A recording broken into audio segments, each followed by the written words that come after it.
heb wat dingen opgestuurd naar hun. En dat vonden ze mooi.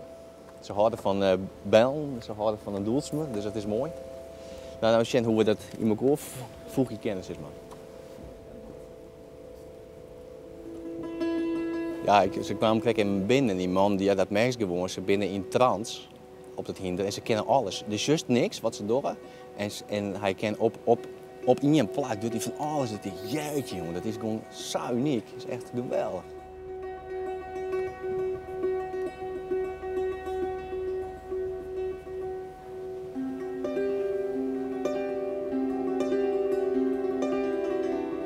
Centaur is, die kennen wij van oeral. Ja. En toen we hier onder bedenken waren van geacts en wat hebben we dan nog nodig. En helemaal, maar toen Tjebik binnenkwam met zijn vaderpaardgedicht. Toen gingen we, ja, dan zij maakt zijn poëtische voorstellingen met een hinders. En ja, dat is natuurlijk geweldig passie. Dus ja, ze ben je nou ja, ik vind het echt geweldig. Zulke leuke lui, joh. Ja. Ja, dat heb ik nou wel zin in. Ik heb nou wel zin te spelen. Dat wordt prachtig. Daar is de muziek erbij maken. Ja, betocht. Dus zo'n ingang, betocht. Hoe gaan we dit doen? En dat wordt elke dag weer door. Maar dat is ook mooi. Dus ik heb het net fastlijn. Dus ik kan al improviseren. Ik heb straks erop reageren. Dat zij ik hun ding van kennen. Want zij doen het ook net altijd op dezelfde manier. Hè? Zij reageren ik op een koor. Dus dat is heel spannend.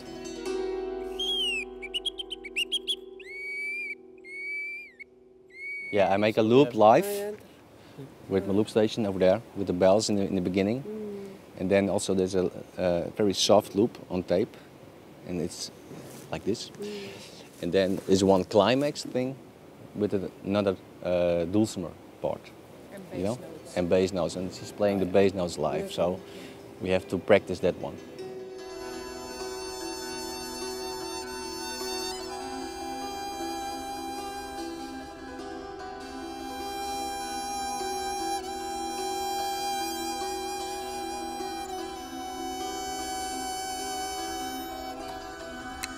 Eigenlijk is het voor mij een beetje het verhaal, toch een beetje het verhaal van Friesland.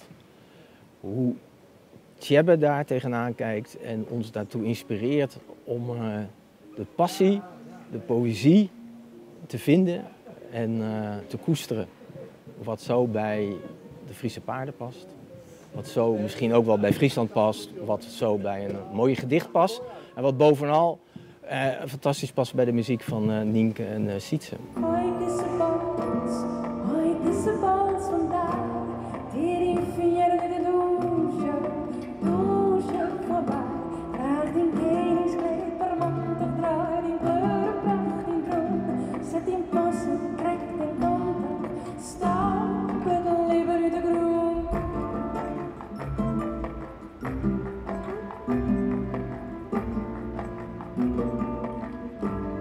Liefde. Gewoon de liefde tussen twee mensen, de liefde tussen twee paarden. Met de eerste ontmoeting, het afstoten en het aantrekken. En de versmelting. Zoals dat in het leven gebeurt. En zoals dat ook in het gedicht bij Tjebbe ook weer aan de orde komt.